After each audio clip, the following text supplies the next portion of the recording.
সম্মানিত হাজিরিন, আল্লাহ পাক রব্বুল আলামিন 9 প্রকার এমন মানুষ আছে যেই মানুষগুলোকে আল্লাহ তাআলা জান্নাত দেবেন না। 1 নাম্বার প্রকার হলো মুশরিক যারা, তাদেরকে আল্লাহ তাআলা জান্নাত দেবেন না। যারা আল্লাহ তাআলা ব্যতীত পৃথিবীর মানুষের পায়ে সিজদা দেয়, এমন কি মানুষের সাথে আল্লাহ তাআলার সঙ্গে মানুষকে অংশীদারিত্ব বানিয়ে ফেলে।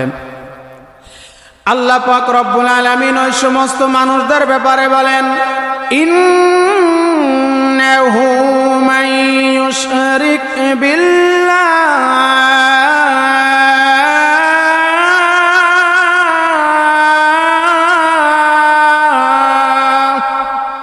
আল্লাহ পাক রব্বুল আলামিন বলেন, নিশ্চয়ই শিরিক এমন যারা আল্লাহ তাআলার সঙ্গে অংশীদার করবে, আল্লাহ পাকের সাথে যারা শিরিক করবে তাদের ব্যাপারে আল্লাহ পাক রব্বুল আলামিন বলেন, ফাকাদ হারামাল্লাহু আলাইহিল জান্নাহ ফাকাদ হারামাল্লাহু আলাইহিল জান্নাতা ওয়া মাওয়াহুন নার।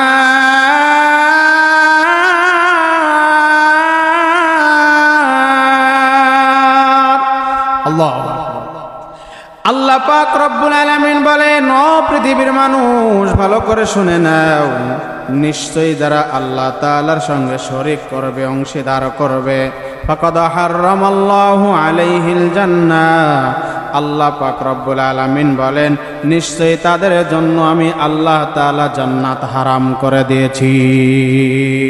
ওয়া মাওয়াহুন নার, অবশ্যই আল্লাহ পাক রব্বুল আলামিন বলেন তাদের ঠিকানাই হবে হলো আগুন জাহান্নাম।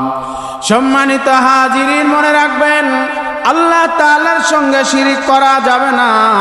যদি আমি আপনি আল্লাহর সঙ্গে শিরিক করি, আল্লাহ পাক রব্বুল আলামিন আমার আপনার সঙ্গে কথা বলবেন না। কিয়ামতের ময়দানে আল্লাহ তাআলা আমার আপনার সঙ্গে কথা বলবেন না, এমনকি আমাদেরকে জান্নাত দিবেন না, আমার আপনার জন্য জাহান্নাম হয়ে যাবে। আজকে বড় আফসোস লাগে, কত মানুষকে দেখলাম যারা মুসলমান দাবি করে, এরপরে আবার মানুষের পায়ে সিজদা দেয়, আবার মানুষের পায়ে সিজদা লাগায়, আল্লাহর সঙ্গে শিরিক করে। এই জন্য মুমিন বান্দা বান্দিরা আপনারা ভালো করে শুনে নেবেন, আজকে যাই হোক না কেন অন্তত পক্ষে আল্লাহর সঙ্গে শিরিক করা যাবে না। যেই কথা বলছিলাম, আল্লাহ 9 প্রকার মানুষকে জান্নাত দিবেন না। 1 নাম্বার প্রকার রে ভাই হলো মুশরিক যারা, তাদেরকে আল্লাহ তাআলা কি করবেন না, জান্নাত দিবেন না। 2 নম্বরে সংক্ষেপ করে দেব, সময় খুবই স্বল্পতা, এই জন্য বেশি সময় হবে না, কথা আমি লম্বা করব না। 2 নম্বরে আল্লাহ পাক রব্বুল আলামিন ওই মানুষগুলোকে জান্নাত দেবেন না যারা হলো পৃথিবীর জমিনে অহংকার করে, দাম্ভিকতার সাথে চলাচল করে। সামান্য কিছু টাকা পয়সা হইলে যেই মানুষগুলো অহংকার করে চলাচল করে, অহংকারের চরচরে, অহংকারের ঠেলায় মাটিতে তাদের পা পড়ে না। আল্লাহ পাক রব্বুল আলামিন বলেন, ওই সমস্ত মানুষগুলা কি আল্লাহ তাআলা জান্নাত দিবেন না। 2 নাম্বার হলো ওই মানুষগুলোকে আল্লাহ জান্নাত দিবেন না যারা হলো অহংকার করে। রাসূল সাল্লাল্লাহু আলাইহি ওয়াসাল্লাম এই ব্যাপারে হাদিস শরীফের মধ্যে বলেন, যার অন্তরের মধ্যে অনুপরিমাণ অহংকার আছে বা থাকবে, ওই মানুষগুলোকে বা সেই মানুষগুলোকে আল্লাহ জান্নাত দিবেন না। বলেন নাউজুবিল্লাহ। সম্মানিত হাজিরিন, তাহলে 2 নম্বর আল্লাহ তাআলা ওই মানুষগুলোকে জান্নাত দিবেন না যেই মানুষ দুনিয়াতে আল্লাহর দেওয়া নিয়ামত, আল্লাহর দেওয়া ধন সম্পদ গুলো খায়, এরপরে আল্লাহ তাআলার সঙ্গে আবার অহংকারী করে চলে। পৃথিবীর জমিনে মানুষগুলো অহংকার করে করে চলাচল করে, এই মানুষগুলোকে আল্লাহ তাআলা জান্নাত দেবেন না। এই জন্য প্রিয় হাজিরিন, টাকা পয়সা ধন সম্পদ আত্মিকা যা হোক না কেন, আল্লাহর সঙ্গে অহংকার করা যাবে না। পৃথিবীতে অহংকার করে চলাচল করা যাবে না। যদি অহংকার করে চলেন তাহলে আল্লাহ সুবহানাহু ওয়া তাআলা আপনাকে জান্নাত দিবেন না। 2 নাম্বার হলো ওই মানুষগুলোকে আল্লাহ জান্নাত দান করবেন না। তবে একটা কথা মনে রাখবেন, আপনারা জ্ঞানী মানুষ, আপনারা সবাই ভালো করে বোঝেন, জানেন যাদেরকে আল্লাহ তাআলা জান্নাত দিবেন না তাদের জন্য কি হতে পারে? জাহান্নাম। জাহান্নাম তাদের জন্য ওয়াজিব হয়ে যায়, ঠিক কিনা বলেন? সম্মানিত হাজিরিন, 3 নম্বরে আল্লাহ সুবহানাহু ওয়া তাআলা ওই বান্দাগুলোকে জান্নাত দিবেন না যারা পৃথিবীর জমিনে আল্লাহ পাক রব্বুল আলামিন যাদের ব্যাপারে কোরআন কারীমের মধ্যে ঘোষণা করেছেন। ও মুসলমান ইমানদার যুবক ভাইরা, আমার বাবাজিরা, যেই 2-3 নাম্বার আল্লাহ ওই বান্দাগুলোকে জান্নাত দিবেন না, তাদের কথা বলার আগে আমার যুবক ভাইরা ভালো করে শুনে নাও। আমি তোমাদেরকে একটা বারের জন্য বলে যাই, যেই আল্লাহ পাক রব্বুল আলামিন আমাকে আপনাকে একটা মাধ্যম দিয়ে পৃথিবীর জমিনে পাঠিয়ে দিয়েছে, এই মাধ্যমটার কেউ নয়, মাধ্যম হলো পিতা আর মাতা। ঠিক কিনা বলেন? যাদের মাধ্যমে আল্লাহ আমাকে আপনাকে পাঠিয়েছেন, এদের সঙ্গে অর্থাৎ পিতা আর মাতার সাথে যদি আমি আপনি যদি খারাপ ব্যবহার করি বা তাদের অবাধ্য যদি হই, আল্লাহ সুবহানাহু ওয়া তাআলা বলেন ওই মানুষগুলোকে, ওই সমস্ত সন্তানদেরকে আল্লাহ জান্নাত দিবেন না, দিবেন না, দিবেন না। সম্মানিত হাজিরিন, আল্লাহ সুবহানাহু ওয়া তাআলা বলেন 3 নম্বরে আমি ওই বান্দাগুলোকে জান্নাত দান করব না যেই বান্দাগুলো দুনিয়ার জমিনে পিতা আর মাতার সাথে খারাপ আচরণ করবে, পিতা আর মাতার অবাধ্য সন্তান হবে, অবাধ্য আচরণ করবে, ওই সমস্ত সন্তানগুলোকে আমি আল্লাহ তাআলা জান্নাত দেব না। আল্লাহ সুবহানাহু ওয়া তাআলা কোরআন কারীমের মধ্যে বলেন পিতা মাতার সঙ্গে সদাচরণের কথা আল্লাহ কোরআনের মধ্যে বর্ণনা করে দিয়েছেন। সূরা বনী ইসরাঈল 17 নম্বর সূরা 23 নম্বর আয়াতে কারিমার শুরুতে আল্লাহ বলেন, ওয়াকাদা রাব্বুকা আল্লা তা'বুদু ইল্লা ইয়াহু ওয়া বিল ওয়ালিদাইনি ইহসানা। আল্লাহ পাক রব্বুল আলামিন কোরআন কারীমের মধ্যে ঘোষণা করে জানায় দেয়, এবং মুসলমান ইমানদারেরা ভালো করে শোনো, তোমরা দিলের কান দিয়ে শুনে নাও। আল্লাহ পাক রব্বুল আলামিন বলেন, ওয়াকাদা রাব্বুকা আল্লা তা'বুদু, ও পৃথিবীর মানুষেরা, আমার বান্দাগুলো শোনো, সর্বপ্রথম তোমরা আমি আল্লাহর ইবাদত করো, দাসত্ব করো, গোলামি করো। আল্লাহর হুকুম, আল্লাহর ইবাদত করার পর তোমরা কি করবে, কি সময় কি কাজ করবে? আল্লাহ কোরআনের মধ্যে বলেন, ওয়া বিল ওয়ালিদাইনি ইহসানা, তোমরা তোমার পিতা আর মাতার সঙ্গে সদাচরণ করো, সদ্ব্যবহার করো। আল্লাহ পাক রব্বুল আলামিন বলেন, এই জন্য যেই সন্তানগুলো মা আর আব্বার সাথে ভালো আচরণ, ভালো ব্যবহার করবে, আল্লাহ পাক রব্বুল আলামিন ওই সন্তানগুলোর জন্য জান্নাত রেডি রেখে দিয়েছেন। আর যেই বান্দাগুলো, যেই সন্তানেরা পিতা আর মাতার সঙ্গে সদাচরণ, সদ্ব্যবহার করতে পারবে না, তাদের অবাধ্য আচরণ করবে, আল্লাহ সুবহানাহু ওয়া তাআলা ওই বান্দাগুলাকে জান্নাত দিবেন না। আবার মুসলমান যুবক ভাইরা একটু দিলের কান দিয়ে শুনে নাও, আজকে সন্তানের জন্য পিতা আর মাতা জাহান্নামের আসামি। আজকে সন্তানের কারণে মা আর আব্বা জান্নাতে হয়ে যায়। আজকে সন্তানের কারণে পিতা আর মাতা বড় অসহায়ের মধ্যে পড়ে যায়, বাবা বড় জাহান্নামের আসামি হয়ে যায়। সংক্ষিপ্ত একটি ঘটনা আমি আপনাদের মাঝে পেশ করতে চাই। আশরাফ আলী থানভী রহমাতুল্লাহ আলাইহি তিনার কথা, শুধু তাই নয়, আরো অনেক বুজুর্গানে দিন বর্ণনা করেছেন। একটা ঘটনা আমি আপনাদের জানায়া দেই। হাজী ইমদাদুল্লাহ মুহাজির মক্কি রহমাতুল্লাহ আলাইহির জামানার কথা আমি আপনাদের শোনায় দিতে চাই। হাজী ইমদাদুল্লাহ মুহাজির মক্কি রহমাতুল্লাহ আলাইহি তিনার রচিত কিতাবের মধ্যে বর্ণনা করেছেন কোন এক এলাকার ঘটনা। একজন হাজী সাহেব হজ করেছেন, আমল সব কিছু করা শুরু করে দিয়েছেন, আমল করে 5 ওয়াক্ত নামাজ আদায় করে, আমল করে। এরপরে আল্লাহর বান্দা হাজী সাহেব হজ করেছেন। হাজী সাহেব বড় বুজুর্গ মানুষ, কিন্তু আল্লাহর বান্দা একদিন দুনিয়া থেকে বিদায় নিয়ে চলে গেলেন, মৃত্যুবরণ করলেন। মৃত্যুবরণ করার পরে আল্লাহর বান্দাকে দাফন কার্য করার জন্য জানাজা সম্পন্ন হয়ে গেল। এমন সময় কবর খনন করা হয়ে গেল, চলে গেল কবরস্থানের দিকে যাওয়ার পর এবার যখন কবরের মধ্যে দাফন করবে, ঠিক সেই মুহূর্তে আল্লাহর বান্দার একটা মাত্র সন্তান ডাকতে বলে, হুজুর একটু অপেক্ষা করুন, আমার আব্বাকে যে কবরের মধ্যে আমি নামাইতে চাই, ওই কবরের মধ্যে আমি একটু নেমে দেখতে চাই। আমার আব্বা এই মাটির বিছানায় ঘুমাবে, কেমন করে ঘুমাবে আমি একটু দেখতে চাই। হুজুর অনুমতি দিলেন। আল্লাহর বান্দা কবরের মধ্যে নেমে গেলেন। নামার পরে লক্ষ্য করে তাকায় দেখে কবরের এক কোণার মধ্যে একটা গর্ত দেখা যায়। গর্তের মধ্যে ভালো করে লক্ষ্য করে তাকায় দেখে গর্তের মধ্যে একটা সাপ বড় দেখা যায়।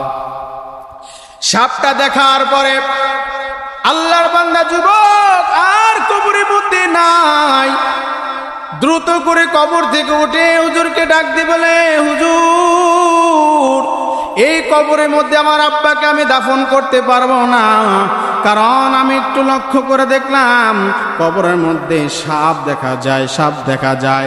এই কবরের মধ্যে আমার আব্বাকে আমি দাফন করতে পারবো না গো হুজুর। আল্লাহর বান্দা যখন বললেন, এবার উলামায়ে কেরাম ডাক দিয়ে বলে, ঠিক আছে, এক কাজ করো, তাহলে দ্বিতীয় আর একটা নতুন কবর খনন করা হোক। দ্বিতীয় আর একটা কবর খনন করা হলো।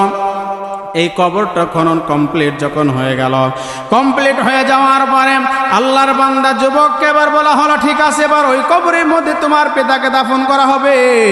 আল্লাহর বান্দা যুবক পূর্বের মতো ডাক দিয়ে বলে, হুজুর আমি এই কবরের মধ্যে আবার নেমে দেখতে চাই, এই কবরের মধ্যে পূর্বের কবরের মতো সাপ আছে কিনা দেখতে চাই। আল্লাহর বান্দাকে অনুমতি দেওয়া হলো। আল্লাহর বান্দা কবরের মধ্যে নামলেন।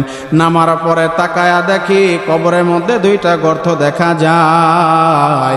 ওই 2টা গর্ত দিয়ে ভালো করে লক্ষ্য করে তাকায়া দেখি ওই কবরের মধ্যে শুধু সাপ নয়, সাপের সঙ্গে বিচ্ছুটাও কিলবিল করছে। এইটা দেখার পরে আল্লাহর বান্দা যুবক চোখ বেয়ে পানি ছেড়ে দিয়ে কান্না শুরু করেছেন, কাঁদতেছেন আর ডাক দিবেন, হুজুর এই কবরের মধ্যে আমার আব্বাকে আমি শোয়াইতে পারবো না, কারণ আমার আব্বা আমি যখন ছোট্ট ছিলাম আমার আব্বা আমার পাশে বসে থেকেছে। কখনো যদি আমার গায়ে যদি মশা লেগেছে, আমার আব্বা অতি কষ্ট করে মশাগুলো তাড়াইয়া দিয়েছে। আমার আব্বা আমার গায়ে মশা পড়তে দেয় নাই। মশায় কামড় দিবে এটা আমার আব্বা সহ্য করতে পারে নাই। হুজুর কেমন করে আমার পিতাকে আজকে কবরের মধ্যে আমি দাফন করব একটু বলেন। হুজুর আমি পারবো না, না না কোনোভাবেই সম্ভব নয়, আমার বাবা কষ্ট পাবে। আমি যখন রাতের বেলায় প্রচণ্ড গরমের মধ্যে শুয়ে থাকতাম, আমি গরম পায়ে আমি যখন ঘেমে যাইতাম, আমার আব্বা যদি জানতো, আমার আব্বা আমার পাশে বসিয়া আমার গায়ে বাতাস করতো। হুজুর আপনি বলেন কেমন করে আমার সেই পিতাকে আমি এই কবরের মধ্যে রাখবো, কেমন করে দাফন করব। হুজুর শুধু তাই নয়, আমার আব্বা যদি আমার কখনো যদি গায়ের মধ্যে একটু জ্বর আসতো, আমার আব্বার কান্না ধরে রাখতে পারেন না। আমার আব্বা চোখের পানি ছেড়ে দিয়ে কাঁদছেন, আমার আব্বা কাঁদতেছেন আর আমার মাথায় হাত বুলিয়ে দিয়েছেন, আল্লাহর কাছে বারবার করে দোয়া করেছেন, ওগো মালিক আমার সন্তানকে সুস্থ করে দিন, আমার সন্তানটাকে আপনি ভালো করে দিন। হুজুর আপনি বলেন কেমন করে সেই পিতাকে আমি এই কবরের মধ্যে দাফন করব। এমন সময় হুজুর বলল কি করা যায়, আপনারা যদি অনুমতি দেন তৃতীয় আর একটা কবর আমি খনন করতে চাই। তৃতীয় আর একটা কবর খনন করা হলো। কবরটা যখন খনন করা হয়ে গেল, কবর খনন করা সম্পন্ন, এমন সময় কবরের মধ্যে এবার বলা দাফন করা হবে। এবার ওই সন্তানটা ডাক দিয়ে বলে, হুজুর আমার সন্তানকে, আমার বাবাকে এই কবরের মধ্যে দাফন করব, তার আগে আবার আমি কবরের মধ্যে নেমে দেখতে চাই এই কবরটা পূর্বের কবরের মতো হতে পারতো বা হতে পারে। আমি আবার এই কবরের মধ্যে নেমে নেমে দেখতে চাই কবরের মধ্যে কি আছে। আল্লাহর বান্দা যুবক এবার কবরের মধ্যে নামছে। নামার পরে কবরটা ঘুরে ঘুরে দেখছে কোনো জায়গার মধ্যে কোনো ফাঁকা নাই, এমনকি কোনো জায়গার মধ্যে কোনো গর্ত পর্যন্ত দেখা যায় না। হাঁটাহাঁটি করে দেখছে না কবরটা বড় শক্ত আছে। এমন সময় যুবক ডাক দিবে, হুজুর এই কবরের মধ্যে আমার পিতাকে আমি রাখতে চাই, কারণ আমি ঘুরে ঘুরে দেখেছি কোনো জায়গার মধ্যে কি নাই, কোনো জায়গার মধ্যে কোনো গর্ত নাই, এমনকি কোনো জায়গার মধ্যে কোনো গর্ত নাই, কবরটা বড় শক্ত নরমও নাই। এই কথা বলছে আর ডাক দেব, হুজুর এবার আমার আব্বাকে আমার কোলে দিন। কোলে দিবে ঠিক সেই মুহূর্তে এমন সময় হঠাৎ করে যুবক লক্ষ্য করে তার পায়ের নিচে মাটিগুলো আস্তে আস্তে করে দেবে যাওয়া শুরু করছে। এমন সময় যুবক ডাক দেবে, হুজুর দাঁড়ান, আগে আমার আব্বাকে আমার কোলে দিবেন না। এই কবর পূর্বের কবরের মতো এই কবরটাও সমস্যা আছে। আমার পায়ের তলা থেকে মাটি আস্তে আস্তে মনে হয় দেবে যায়। হুজুর আপনার কাছে অনুরোধ, আগে আমার আব্বাকে আমার কোলের মধ্যে দিবেন না। এই কথা বলছেন, বলার পরে আগে কোলের মধ্যে দিলেন না। সবাই মিলে যুবকটাকে টান দিয়ে কবর থেকে উঠায় ফেলছে। ওঠানোর পরে এবার যুবক আফসোস করে বলছি, না জেনে আমার আব্বা কোন ভুল করেছে, কোন গুনাহ করেছে, যে গুনাহের কারণে আজকে আমার পিতার কবরের মধ্যে এরকম হালত হয়। সম্মানিত হাজিরিন, শুধু তাই নয়, আল্লাহ সুবহানাহু ওয়া তাআলা কি এমন খেলা রেখে দিয়েছেন দেখেন। এবার যুবকটা ডাকতে বলছে, না জানে আমার আব্বা কোন গুনাহ করেছে। হঠাৎ করে এই কথা বলতে বলতে বিশাল বড় এক পাগড়ি পরাওয়ালা মানুষ, সুন্দর চেহারা, সুন্দর নুরানি চেহারাওয়ালা মানুষ হাঁটতে হাঁটতে করে এই যুবকের পাশে এসে দাঁড়ায় গেছে। দাঁড়ানোর পরে যুবককে ডাকতে বলে, যুবক তোমার পিতাকে দাফন করবে না, তোমার পিতাকে যেই কবরের মধ্যেই দাফন করো না কেন সেই কবরের মধ্যে ছাপ থাকবে, বিচ্ছু থাকবে। এবার যুবক ডাকতে বলে, হুজুর একটাবার কেবল জন্য বলবেন আমার আব্বা কি এমন অন্যায় করেছে, কি এমন গুনাহ করেছে, যেই গুনাহের কারণে আজকে আমার পিতার এই কবরের মধ্যে এরকম সাপ দেখা যায় বা কবরের মধ্যে এরকম কষ্ট, আমার আব্বা কি এমন গুনাহ বা অন্যায় করেছে। এই কথা বলার সাথে সাথে ওই বুজুর্গ ব্যক্তি দেরি করে নাই, সঙ্গে সঙ্গে যুবকের গালে বিশাল বড় একটা চর লাগাইয়া দিয়েছে। চর দিয়ে বলে, খামোশ হ বেটা, কোনো কথা বলবি না।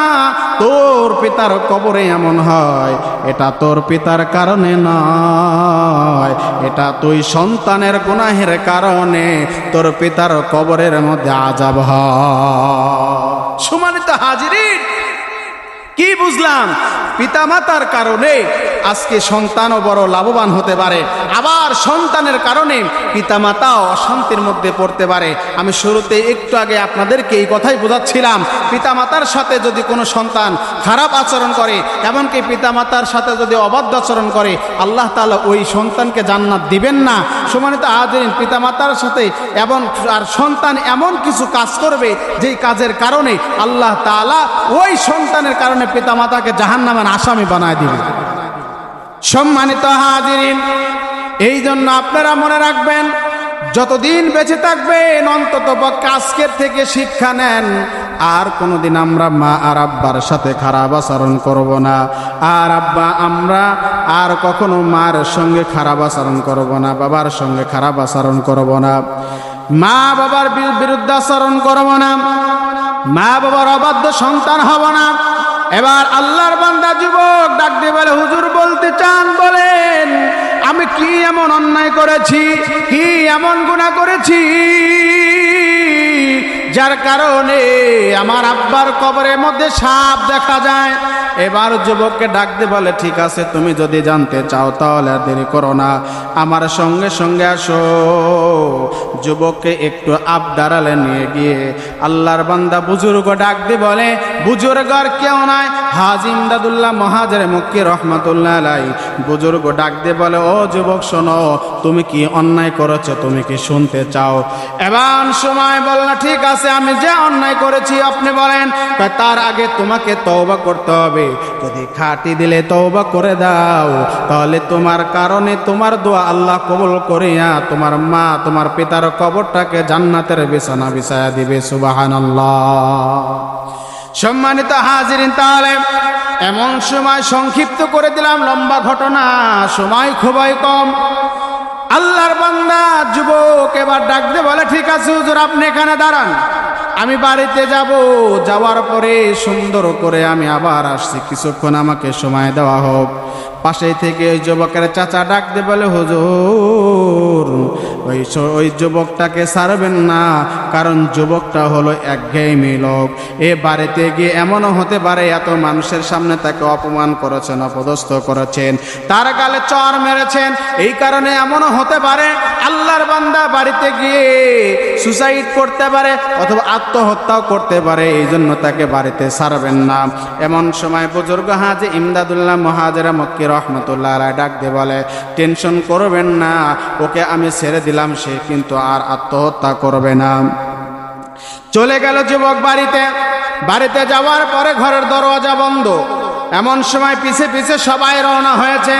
ঘরের দরওয়াজা যখন বন্ধ করে দিয়েছে, এবার চাচারা ডাক দিয়ে বলল, হুজুর আমি আপনাদেরকে যেই কথা বলছিলাম সেই কাজ, ঘরের দরওয়াজা কেন বন্ধ করলো, আপনি কি বুঝতে পারেন না? এই মুহূর্তে মনে হয় যুবকটা আত্মহত্যা করবে। আল্লাহর বান্দা বুজুর্গ ডাক দিয়ে বলে, না, তোমরা খামোশ হয়ে দাঁড়ায়া যাও, কোনো কথা বলবে না, কোনো কথা বলবে না, দেখো না কি করে। কিছুক্ষণ পর শোনা যায় কানের মধ্যে আওয়াজ, আল্লাহর বান্দা যুবক গোসল করছে, সেই গোসলের পানির যে পড়ার শব্দ হয়, এই শব্দ এসে ওই তাদের কানের মধ্যে পৌঁছে যায়। এমন সময় যুবক গোসল করলেন, কমপ্লিট গোসল শেষ করার পরে আল্লাহর বান্দা উজু করিয়া মুসল্লা বিছাইয়া যাই নামাজ বিছাইয়া 2 রাকাত নামাজ আদায় করলেন।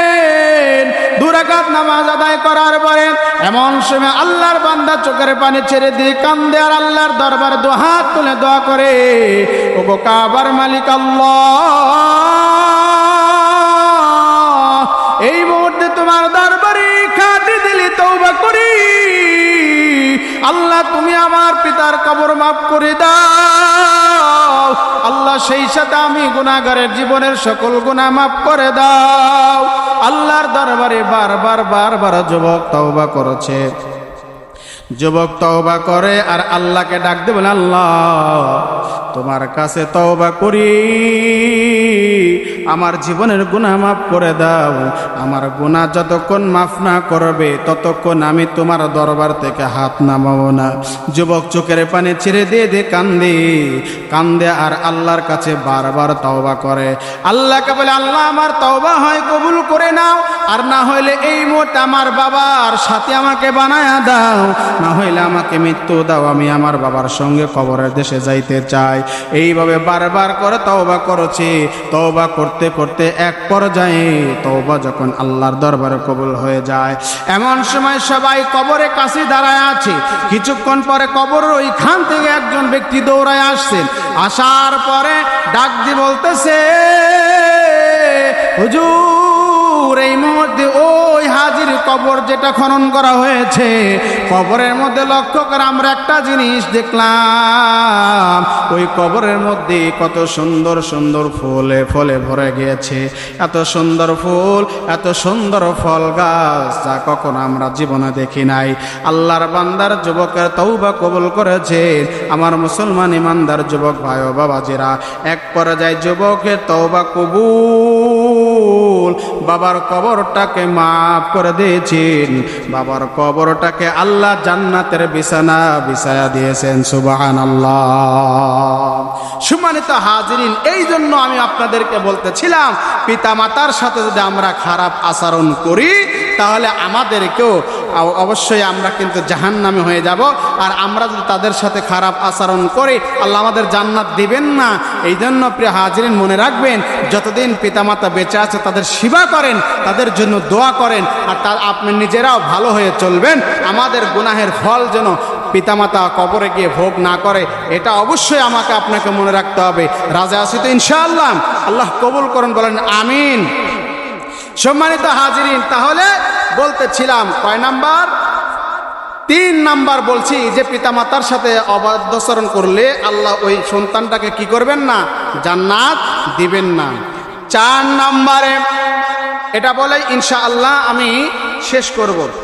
4 নাম্বারে আল্লাহ সুবহানাহু ওয়া তাআলা ওই বান্দাগুলোকে জান্নাত দিবেন না যেই বান্দাগুলো, সম্মানিত আদের মনে রাখবেন, আল্লাহ ওই বান্দাগুলোকে জান্নাত দিবেন না যেই বান্দারা হলো দায়ুস।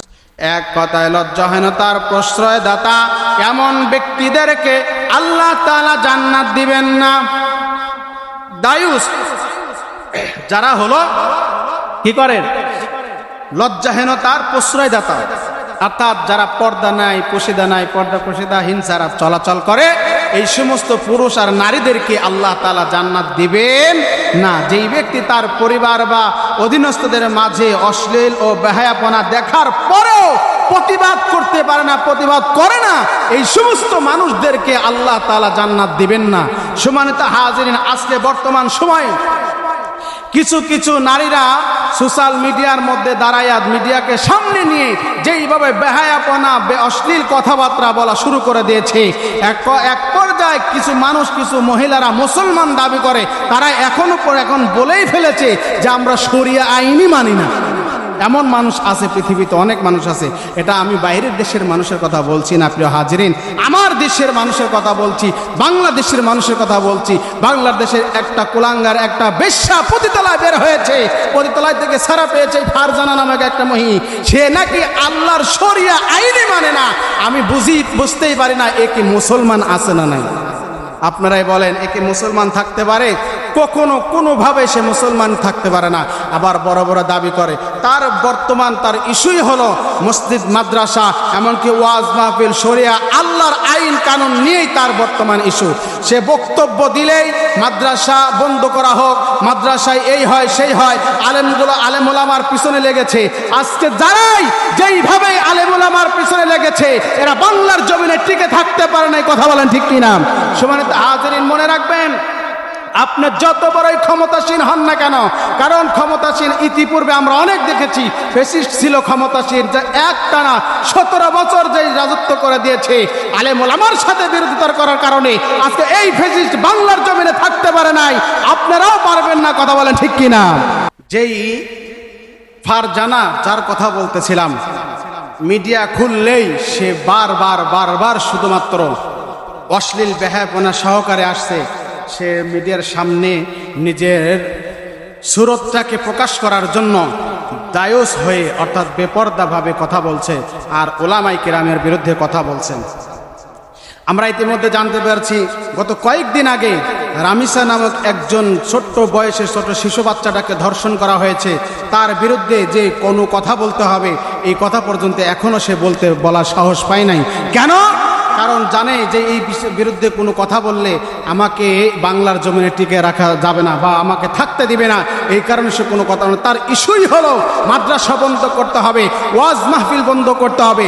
ওয়াজ মাহফিলে গিয়ে কথা বললে নাকি কোনো ওয়াজ মাহফিলে গিয়ে ওয়াজ শুনলে কোনো ফায়দা নাই, কোনো সওয়াব নাই। এই ব্যাপারে তার সমস্ত প্রকারে কোনো কথা, যত কথা শুধুমাত্র কোরআন হাদিসের বিরুদ্ধে তার কথা। এই জন্য প্রিয় হাজিরিন, মনে রাখবেন, আমি বলতেছিলাম যে দায়ুস যারা, তারা আল্লাহর জান্নাতে যাবে না। উপরের হাদিস অনুযায়ী রাসূল সাল্লাল্লাহু আলাইহি ওয়াসাল্লাম বলেন, যারা হলো দায়ুস তাদেরকে আল্লাহ তাআলা জান্নাত দিবেন না। এই জন্য মুসলমান ইমানদাররা ভালো করে শুনেন, 4 নম্বরে আল্লাহ পাক রব্বুল আলামিন ওই বান্দাগুলোকে জান্নাত দিবেন না যেই বান্দিরা হলো দায়ুস। বেপরদা নারী পুরুষদেরকে আল্লাহ তাআলা জান্নাত দিবেন না। 5 নম্বরে আল্লাহ সুবহানাহু ওয়া তাআলা ওই বান্দাকে জান্নাত দিবেন না যারা হলো আত্মীয়তার সম্পর্ক ছিন্নকারী যেই বান্দা বান্দে আছে। আল্লাহ সুবহানাহু ওয়া তাআলা ওই বান্দেগুলোকে জান্নাত দেবেন না।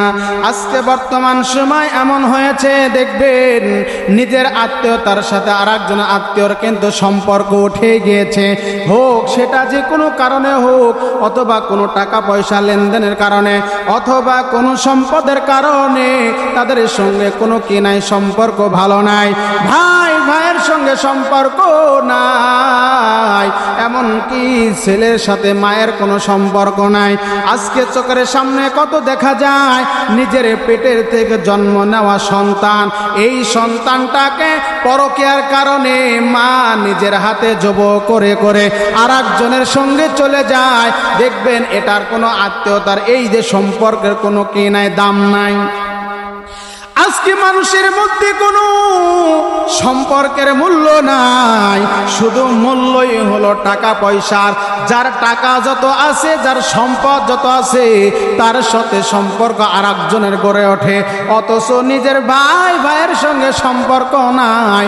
এই জন্য রাসূল সাল্লাল্লাহু আলাইহি ওয়াসাল্লাম বলেছেন যে যারা আত্মীয়তার সম্পর্ক ছিন্ন করবে, আল্লাহ তাদের সঙ্গে তাদেরকে জান্নাত দিবেন না।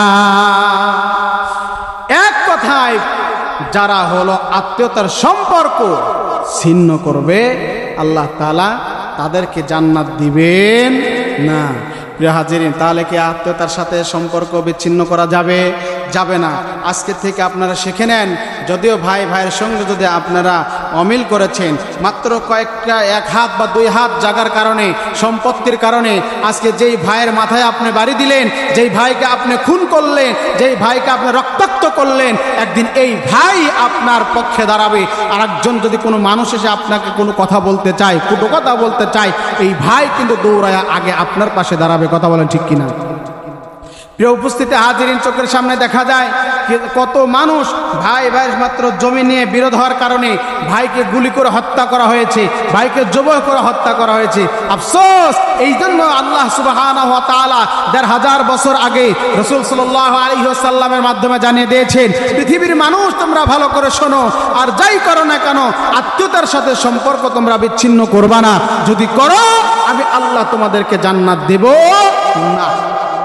সম্মানিত হাজিরিন, এই জন্য মনে রাখবেন, আল্লাহর নবী বলেছেন তোমরা ৫ নম্বরে হলো ওই বান্দা বান্দিকে আল্লাহ জান্নাত দিবেন না যেই বান্দিগুলো আত্মীয়তার সম্পর্ক বিচ্ছিন্ন করে ফেলে। ৬ নম্বরে আল্লাহ ওই বান্দাগুলোকে জান্নাত দিবেন না যারা হলো প্রতিবেশীদেরকে কষ্ট দানকারী বান্দা। এক কথায়, আমার প্রতিবেশী আমার থেকে যদি কষ্ট পায়, আমার ব্যবহারের কারণে, কথার বলার কারণে, এমন কি যে কোনো উপায় হোক না কেন প্রতিবেশীকে যদি কষ্ট দেন, তাহলে আল্লাহ তাআলা আপনাকে কিন্তু জান্নাত দিবেন না রে ভাই। আজকে দেখা যায় কত প্রতিবেশী না খেয়ে মারা যায়, কত প্রতিবেশী না খেয়ে কে আছে, ঘরের মধ্যে আছে। এই তো ঈদের দিন চলে গেল, কত প্রতিবেশীরা না খেয়ে আছে। এমনকি আর এক প্রতিবেশী বড় ধনাঢ্য ব্যক্তি, একটা বারের জন্য প্রতিবেশীর খোঁজ খবর তারা নেওয়ার প্রয়োজন মনে করে নাই, প্রতিবেশীর খোঁজ খবর নেয় নাই। এমন মানুষদেরকে আল্লাহ তাআলা জান্নাত দিবেন না। যতই টাকাওয়ালা হও না কেন, যতই অর্থ সম্পদওয়ালা হও না কেন, আল্লাহ পাক রব্বুল আলামিন ওই প্রতিবেশীদেরকে জান্নাত দিবেন না। প্রতিবেশীর হক সম্পর্কে আল্লাহর রাসূল সাল্লাল্লাহু আলাইহি ওয়াসাল্লাম সহিহ মুসলিম শরীফের হাদিসের মধ্যে বলেছেন, রাসূল সাল্লাল্লাহু আলাইহি ওয়াসাল্লাম শপথ করে বলেছেন, সেই ব্যক্তি জান্নাতে প্রবেশ করবে না যার অন্যায় ও ক্ষতির আচরণ থেকে তার প্রতিবেশী নিরাপদ থাকে না। অন্যায় আচরণ এবং ক্ষতির থেকে আমার প্রতিবেশী যদি আমার থেকে নিরাপদ না থাকে যুবক, তাহলে মনে রাখবি ওই প্রতিবেশী জান্নাতে যাবে না। আল্লাহর রাসূল ১৫০০ বছর আগে জানাইয়া দিয়েছেন, খবরদার তোমরা প্রতিবেশীর সঙ্গে খারাপ আচরণ করবা না। আমার মুসলমান যুবক ভাইরা, আমার বাবাজিরা, 7 নম্বরে আল্লাহ সুবহানাহু ওয়া তাআলা ওই বান্দাকে জান্নাত দেবেন না যেই বান্দা হলো চগলখড়ি করতো, এমনকি পরনিন্দা করতো। এমন চগলখড়ি আর পরনিন্দাকারী বান্দাকে আল্লাহ তাআলা কি করবেন না? জান্নাত দিবেন না। আমার মুসলমান ইমানদার, মনে রাখবেন, যারা পরনিন্দা করেন, চগলখড়ি করেন, আজকে পরনিন্দা আর চগলখড়ির কিন্তু অভাব নাই। মসজিদে একজন যদি ইমাম সাহেব যদি একটা কথা যদি বলে ফেলে, ওই কথার কারণে দেখবেন মসজিদ থেকে বের হতে দেরি, ইমাম সাহেবের চগলখড়ি করা কিন্তু আর দেরি থাকে না। ইমাম সাহেব যদি কারো বিরুদ্ধে যদি একটা কথা বলে, এমন কি মনে করেন বর্তমানে যেটা চলতেছে, আর মাত্র কয়েকটা দিন পরে আসতেছে, এই যে আমার দেশে আর্জেন্টিনা পতাকা পথ করে উড়ছে, ব্রাজিলের পতাকা উড়ছে, এরপরে হলো জার্মানির পতাকা উড়ছে। সমস্ত যুবকেরা সবাই পাগলপাড়া, কেউ আর্জেন্টিনার সাপোর্টার, কেউ কি আবার ব্রাজিলের সাপোর্টার, কেউ আবার জার্মানির সাপোর্টার, এরপরে এক একজন এক এক দলের সাপোর্ট নিয়ে সবাই ব্যস্ত হয়ে পড়েছে। এই যে এই কথাগুলো নিয়ে যদি কোনো মসজিদের ইমাম সাহেব, এমনকি কোনো ওলামায়ে কেরাম যখন এই বিষয় নিয়ে কথা বলে, তখন দেখবেন তার বিরুদ্ধে সমস্ত মানুষেরা লেগে যায়। যুবকরা তাকে নিয়ে সমালোচনা করে, এমনকি চগলখড়ি করে, পরনিন্দা করে। মুসলমান যুবক ভাইয়ের, আমার বাবাজিরা, মনে রাখবেন, আপনাদের খারাপ কখনো চাই নাই। কোনো ওলামায়ে কেরাম, কোনো মসজিদের ইমাম আপনাদের খারাপে চায় না। আহারে, যাদেরকে নিয়ে আপনি এত হইহুল্লোড় করছেন, আপনারা কি জানেন যে আর্জেন্টিনার এক প্রকাশ্যে এখনো পর্যন্ত আল্লাহর ধ্বনি, আল্লাহু আকবারের আজান এখনো পর্যন্ত প্রকাশ্যে দেওয়া নিষেধ আছে, এখনো পর্যন্ত তারা দিতে নিষেধ করেছে। আর সেই আমরা মুসলমান হয়ে তাদের বিরুদ্ধে কথা বললে আপনাদের গা জ্বালা পোড়া করে, আবার তাদের পক্ষে আপনারা কথা বলেন, আপনি আবার দাবিও করেন মুসলমান। আমার বুঝে আসে না। সম্মানিত হাজিরিন, এই জন্য চগলখড়ি, পরনিন্দা করা যাবে না। আমার মুসলমান যুবক ভাইরা, আমার বাবাজিরা, চগলখড়ির ব্যাপারে বুখারী শরীফের একখানা হাদিস বর্ণনা করা হয়েছে। আল্লাহর রাসূল সাল্লাল্লাহু আলাইহি ওয়াসাল্লাম একদিন তিনি রওনা হয়ে গেলেন, সাহাবায়ে কেরামদেরকে নিয়ে রাস্তার ধার দিয়ে যাচ্ছেন। হঠাৎ করে যাইতে যাইতে একখানা কবর পাইলেন। কবর পাওয়ার পরে কবরের পাশে নবী থমকে দাঁড়িয়ে গেলেন। দাঁড়ানোর পরে লক্ষ্য করে দেখলেন 2টা নতুন নতুন কবর দেখা যায়। 2টা কবরের দিকে আল্লাহর নবী দাঁড়ায় আছেন। এমন সময় হাদিসের কিতাবের মধ্যে আসছে, রাসূল সাল্লাল্লাহু আলাইহি ওয়াসাল্লাম একজন সাহাবীকে ডাক দিয়ে বলে, আমার সাহাবী, যাও যাও করে তাড়াতাড়ি করে 2টা খেজুরের ডাল তোমরা কেটে নিয়ে আসো। 2টা খেজুরের ডাল আনা হলো। নবী সাল্লাল্লাহু আলাইহি ওয়াসাল্লাম 2টা ডাল 2 কবরের উপর পুঁতে দিলেন। পুঁতে দেওয়ার পরে নবী এবার দাঁড়ায় পড়লেন। সাহাবায়ে কেরাম রাদিয়াল্লাহু তাআলা আনহুম আজমাইনগণ ডাক দিয়ে বলে, গো পয়গম্বর, আপনার সঙ্গে বহুদিন ধরে আমরা চলাচল করেছি, এমন তো কখনো করতে দেখি নাই, কি জন্য আজকে এমন করলেন? এই কবর 2টার উপর আপনি কেন ডাল গাললেন? ওগো নবীজি, জানতে চাই কেন, কি জন্য আপনি এই কবরের উপর ডাল গাললেন? খুলে বলুন, আমরা জানতে চাই। আল্লাহর নবী ডাক দিয়ে বলে, আমার সাহাবীরা শোনো, কেন কি জন্য গাললাম তোমরা কি জানতে চাও নাকি? সাহাবায়ে কেরাম রাদিয়াল্লাহু তাআলা আনহুম আজমাইনগণ ডাক দিয়ে বলে, গো নবীজি, অবশ্যই জানতে চাই, কেন কি জন্য আপনি ডাল গাললেন, আমি জানতে চাই, বলেন। আল্লাহর নবী ডাক দিয়ে বলে, এই 2টা কবরের মধ্যে আযাব হইতাছে 2টা গুনাহের কারণে। কয়টা?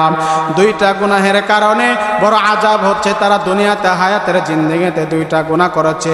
যদিও গুনাহ 2টা ছোট সগীরা গুনাহ হয়, কিন্তু মারাত্মক আকারে বড় খারাপ গুনাহ।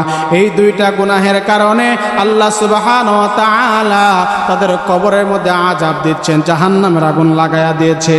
আল্লাহর নবীকে প্রশ্ন করা হলো, নবীজি, কি 2টা এমন গুনাহ আমরা জানতে চাই? আল্লাহর নবী ডাক দিয়ে বলে, শোনো, কি এমন 2টা গুনাহ করেছে? এই 2টা গুনাহ অন্য কোনো 2টা গুনাহ নয়। 1 নম্বর হলো, এই যে যুবক দেখতে পাচ্ছে, এই কবরটার যুবক মানুষ ছিল, সে দুনিয়াতে চলাচল করেছে, রাস্তা দিয়ে যাইতো, যেখানে যাইতো সেখানে যদি কোনো পেশাব লাগতো, এমনকি জরুরত যখন আসতো আল্লাহর বান্দা রাস্তার ঢালে বসিয়া অথবা যে কোনো উপায় সে পেশাব শেষ করত, করার পরে আল্লাহর বান্দা নিজেকে পবিত্রতা রাখতো না। আল্লাহর হাবিব ডাক দিয়ে বলে, ওগো নবী, ওগো আমার সাহাবীর দলেরা শোনো, এই যুবক যে কিনা নিজেকে বাঁচাইতে পারতো না, পবিত্রতা রাখতে পারতো না, সাধারণ পেশাব করার কারণে আল্লাহর বান্দা যখন রাস্তা দিয়ে হাঁটতে হাঁটতে যাইতো, এমন সময় তার ভিতর থেকে পেশাব শেষ হওয়ার পরও দেখবেন নির্গত হইতে 1 ফুট 2 ফুট করে যখন হাঁটাহাঁটি করতে গিয়ে তার ভিতর থেকে 1 ফুট 2 ফুট করে তার গায়ের মধ্যে লাগতো। এই যে নাপাকি যখন লাগতো, নিজেকে পবিত্রতা রাখতে পারতো না। এক কথায় আল্লাহর এই বান্দা, এই যুবকের কবরের মধ্যে আযাব হওয়ার কারণ হলো ওই বান্দা নিজেকে পেশাব থেকে এমনকি পবিত্রতা রাখতো না। 2 নম্বরে এই কবরের মধ্যে আযাব কেন তুমি কি জানো? নবী সাল্লাল্লাহু আলাইহি ওয়াসাল্লাম ডাক দিয়ে বলে, আমার সাহাবীর দলেরা শুনে নাও, ভালো করে জেনে নাও, এই যে 2 নম্বরে এই ব্যক্তির কবরের মধ্যে আযাব হইতেছে, কারণটা হলো আল্লাহর বান্দা দুনিয়াতে যখন চলতে গিয়ে আল্লাহর বান্দা চগলখড়ি করত, এমনকি পরনিন্দা করত, একজনের কথাকে আরেকজনের কানের মধ্যে লাগাইতো। এই যে কথা লাগানি কাজ করত, এর কারণে আল্লাহ সুবহানাহু ওয়া তাআলা এই যুবকের কবরের মধ্যে আযাব দেয়, যার কারণে আল্লাহ তাআলা ওই বান্দাটাকে জাহান্নামের আসামি বানায় দিয়েছে। এই জন্য আল্লাহ সুবহানাহু ওয়া তাআলা বলেন, ও দুনিয়ার গোলাম, আমার বান্দা বান্দিরা শোনো, আমি হলো 7 নাম্বার ওই বান্দাকে জান্নাত দেব না, যেই বান্দাটা হলো দুনিয়াতে চগলখড়ি করত, পরনিন্দা করত, এক কথায় গিলিকবাজি করত, এমন মানুষকে আল্লাহ তাআলা জান্নাত দিবেন না। 8 নম্বরে আমার যুবক ভাইয়ের, আমার বাবাজিরা, সময় খুবই কম, অল্প সময়ের মধ্যে ইনশাআল্লাহ শেষ করে দেব। 8 নম্বরে ওই বান্দাকে আল্লাহ সুবহানাহু ওয়া তাআলা কি করবেন না, জান্নাত দেবেন না, যেই ব্যক্তি হলো খোটা দানকারী। এক কথায় নবী আমার বলেছেন, যারা দান করে উপকার করার পরে যেই বান্দাগুলো খোটা দেয়, আমি যদি তোকে সাহায্য না করতাম, আমি যদি দান না করতাম, এই কাজ হতো না। আমি যদি তোকে যদি আমি উপকার না করতাম, তুই বড় মুসিবতের মধ্যে পড়তি। এই যে এমন উপকার করার পরে, এমন কি সহযোগিতা করার পরে, এমন কি দান করার পরে যেই বান্দাগুলো খোটা দিবে, আল্লাহ বলে ওই বান্দাকে আল্লাহ তাআলা জান্নাত কিন্তু দেবেন না। 8 নম্বরে আল্লাহ বলেন, খোটা দানকারী এমনকি মদপানকারী ব্যক্তিকে আল্লাহ জান্নাত দিবেন না। সুবহানাল্লাহ, হাজিরিন মনে রাখবেন, তাহলে আমরা দান করার পরে কি করব না, খোটা দেব না, এমনকি আমরা মদপান করব না, এমন কিছু বান্দাকে আল্লাহ তাআলা কি করবেন না, জান্নাত দিবেন না। প্রিয় হাজিরিন, হাদিসে এসেছে রাসূল সাল্লাল্লাহু আলাইহি ওয়াসাল্লাম বলেছেন, 3 শ্রেণীর মানুষ জান্নাতে যাবে না। একটা পিতামাতার অবাধ্য সন্তান, এরপরে হলো নিয়মিত মদপানকারী, এমনকি দান করার পরে খোটা দানকারী। এই 8 প্রকারের মধ্যে আবার এই 3টাকেও শামিল রেখে দিয়েছে। তাহলে আমি কিন্তু পূর্বে বলেছি 3 নম্বরে আল্লাহ তাআলা জান্নাত দেবেন না যারা পিতামাতার অবাধ্য সন্তান। এই কথাগুলো আল্লাহ তাআলা কত গুরুত্বের সাথে আবারও বলেছেন। রাসূল সাল্লাল্লাহু আলাইহি ওয়াসাল্লাম আবার এই কথাটা রিপিট করে বলেছেন, 8 নম্বরের ভিতরে যে যারা খোটা দিবে দান করে, এমনকি মদপান যারা করবে, ওই সমস্ত মানুষদেরকে আল্লাহ তাআলা জান্নাত দিবেন না। এটার মধ্যে আবার 3 ব্যক্তির কথা উল্লেখ করেছেন। 1 নম্বর হলো পিতামাতার সাথে অবাধ্যকারী আচরণ যে সন্তান, এই সন্তান। 2 নম্বর হলো মদপানকারী, যারা নিয়মিত মদপান করে, আর যারা দান করার পরে খোটা দেয়, এমন মানুষদেরকে আল্লাহ জান্নাত দিবেন না।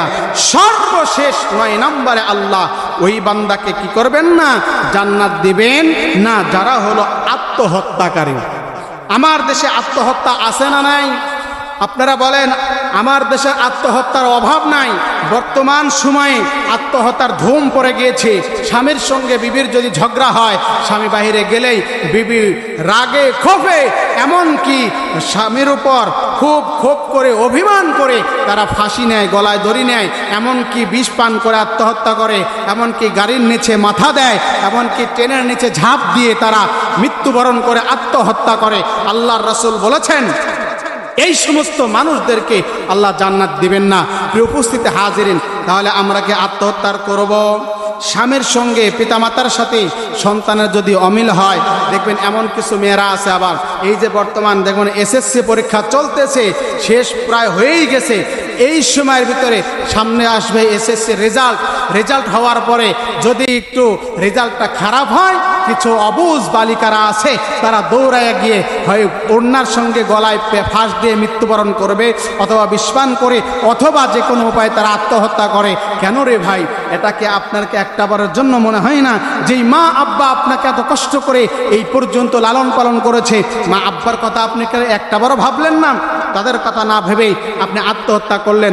সবচেয়ে বড় কথা হলো, যারা আত্মহত্যা করবে, যারা নিজের জীবনটা নিজের হাত দিয়ে বের করবে, আল্লাহর রাসূল বলেছেন এদেরকে কিয়ামত পর্যন্ত এমনই দেওয়া হবে। তারা যখন মৃত্যুবরণ করবে, কবরের মধ্যে যাবে, যাওয়ার পরে তাদেরকে যারা গলায় ফাঁস দিয়ে মরবে, তাদের হাতের মধ্যে জাহান্নামী রশি দেওয়া হবে। আল্লাহর রাসূল হাদিসের মধ্যে স্পষ্ট করে বলেছেন, যারা এরকমভাবে মৃত্যুবরণ করবে, আল্লাহ তাআলা তাদেরকে জাহান্নামে একটা রশি দিবে। এই রশি দিয়ে বলা হবে, তুমি আজকে থেকে আত্মহত্যা করবে। বারবার গলায় দড়ি নিবে, মৃত্যুবরণ করবে, আবার জিন্দা করবে আল্লাহ, আবার তাকে মৃত্যুবরণ করবে, এমনভাবে চলতেই থাকবে। যারা বিষপান করে মরবে, তাদেরকে জাহান্নামে বিষ দেওয়া হবে, তাদেরকে জাহান্নামে বিষ দিয়ে মৃত্যুবরণ করা হবে। এরপরে যারা গাড়ির নিচে পড়ে বা ছুরি আঘাতে যারা মৃত্যুবরণ করবে, তাদেরকে আল্লাহ তাআলা পাথর মেরে মেরে হত্যা করবে। সম্মানিত হাজিরিন, তাহলে 9 নাম্বার হলো ওই মানুষগুলোকে আল্লাহ জান্নাত দিবেন না যারা হলো কি, যারা হলো আত্মহত্যাকারী। তাহলে আসুন, এই 9টা আজকে আমরা ইনশাল্লাহ শুনলাম।